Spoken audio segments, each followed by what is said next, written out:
Hello everyone. दोस्तों, आपको याद होगा कि 1939 में सेकेंड वर्ल्ड वार हुआ था। और उस सेकेंड वर्ल्ड वार का जो अंत परमाणु हमला, परमाणु आक्रमण से हुआ था, आपको है ना। अमेरिका जापान पर 6 अगस्त 1945 को, 9 अगस्त 1945 को दो परमाणु बम, और जापान आज तक उसकी त्रासदी झेल रहा है। 6 अगस्त को जो गिराया गया था परमाणु बम, उसका रखा गया था कोड नेम, और 9 अगस्त को जो गिराया गया था उसका भी कोड नेम था।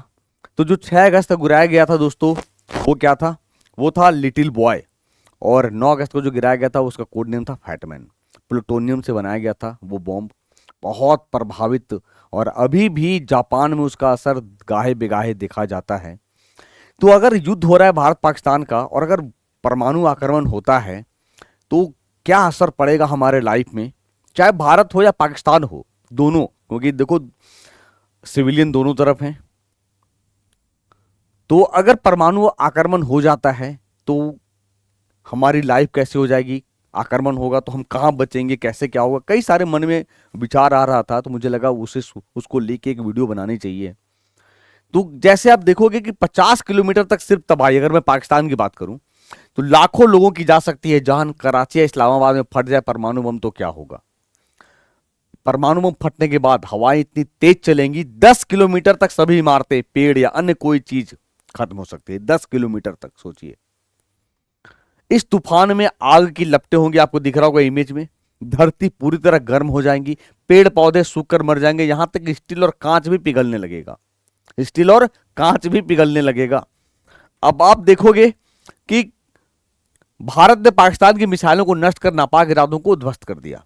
पहलगाम हमले के बाद से दोनों के देशों के बीच तनाव चरम पर है, और पाकिस्तान गाहे बेगाहे धमकी देता भी है कि हम परमाणु हमला कर देंगे, जो इतना आसान नहीं है, क्योंकि दोनों परमाणु सशक्त देश हैं। इंडिया टुडे मैगजीन की एक रिपोर्ट में बताया गया कि अगर परमाणु हमला होता है तो स्थिति कैसी होगी और तबाही किस तरह की होगी।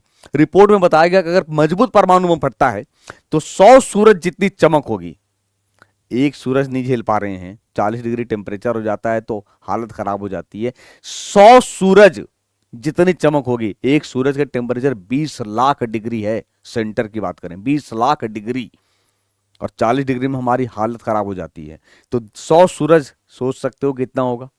जहां परमाणु बम ब्लास्ट होगा वहां से 50 किलोमीटर तक के दायरे में लोग अंधे भी हो सकते हैं।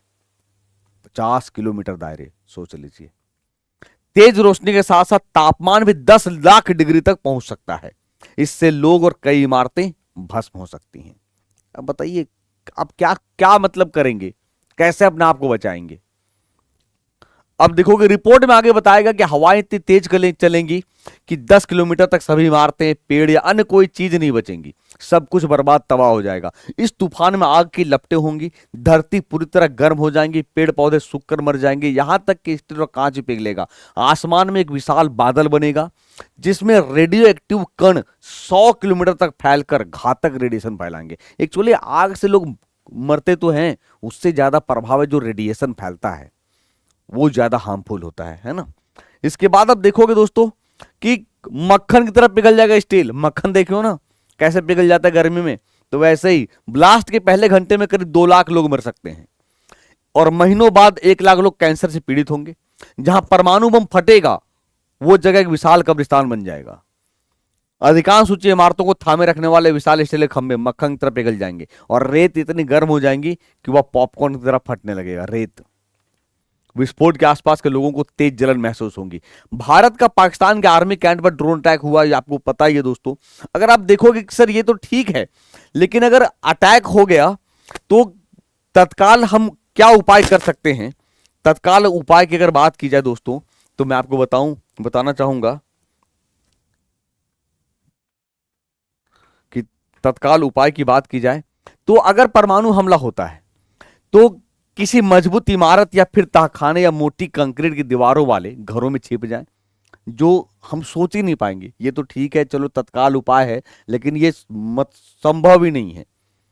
जब कह रहे हैं 50 किलोमीटर तक प्रभाव पड़ेगा, तो आप कहां सोच पाओगे, है ना। या विस्फोट और रेडिएशन से बचाएगा, फिर भी घर या इमारत की खिड़कियों, दरवाजों या फिर बाहरी दीवारों से दूर रहें। विस्फोट से कांच टूटते हैं, जैसा भी देखा है। ऐसी स्थिति में अगर आप घर से बाहर हैं तो जमीन पर लेट जाएं और चेहरा नीचे करें और सिर को हाथों से ढक लें। परमाणु बम गिरने के बाद 48 घंटे तक घर से बाहर ना निकलें। सोचिए रेडिएशन कितना जबरदस्त फैलेगा, ये रेडिएशन कितना जबरदस्त फैलेगा 48 घंटे तक। खिड़कियों दरवाजों को टेप या कपड़े से सील करें ताकि रेडियोधर्मी धूल अंदर ना आए, यानी 48 घंटे के बाद की बात है। मुंह और नाक को मास्क या कपड़े से ढके ताकि धूल सांस में ना जाए। घर में बिजली का इस्तेमाल ना करें। घर में हेल्थ किट, पानी और भोजन की व्यवस्था करें। तो ये बचाव है, क्या करें क्या नहीं करें, लेकिन परमाणु हमला अगर होता है तो इतना घातक प्रभाव होगा। दुआ करते हैं कि यह आक्रमण ना हो, यह हमला ना हो, दोनों देश के लिए, दोनों देश के सिविलियन के लिए अच्छा है ना। लेकिन पाकिस्तान अपने नापाक हरकत से बाज नहीं आता, इसलिए सबक सिखाना पड़ेगा। लेकिन परमाणु हथियार नहीं, कई सारे उपाय हैं। सरकार अपने विदेश नीति के तहत जो अभी IMF ने 12,000 करोड़ फंडिंग हुई उसकी, वो सब उपाय करे, वो रोके, तब जाकर उस पर लगाम लगेगा, है ना। जबकि युद्ध किसी भी देश का सोल्यूशन नहीं है। देखो रसिया और यूक्रेन 2-3 साल से लड़ाई लड़ रहे हैं, 2022 से लड़ रहे हैं, क्या नतीजा निकल कर आया है? आज तक नतीजा नहीं निकला उसका। कितने सिविलियन मारे गए, है ना। तो कैसा लगा ये वीडियो आप हमें कमेंट करके जरूर बताइएगा। अच्छा लगा है तो लाइक करके जाइएगा दोस्तों, और शेयर करना अपने दोस्तों के साथ। मिलेंगे ऐसे ही इंफॉर्मेटिव वीडियो के साथ दूसरे वीडियो में। तब तक के लिए अपना ख्याल रखिए और धैर्य बनाए रखें, अफवाह ना फैलाएं, है ना। कहते हैं अफवाह फैलने से बहुत ज़्यादा प्रभावित होती है civilian. Thank you so much.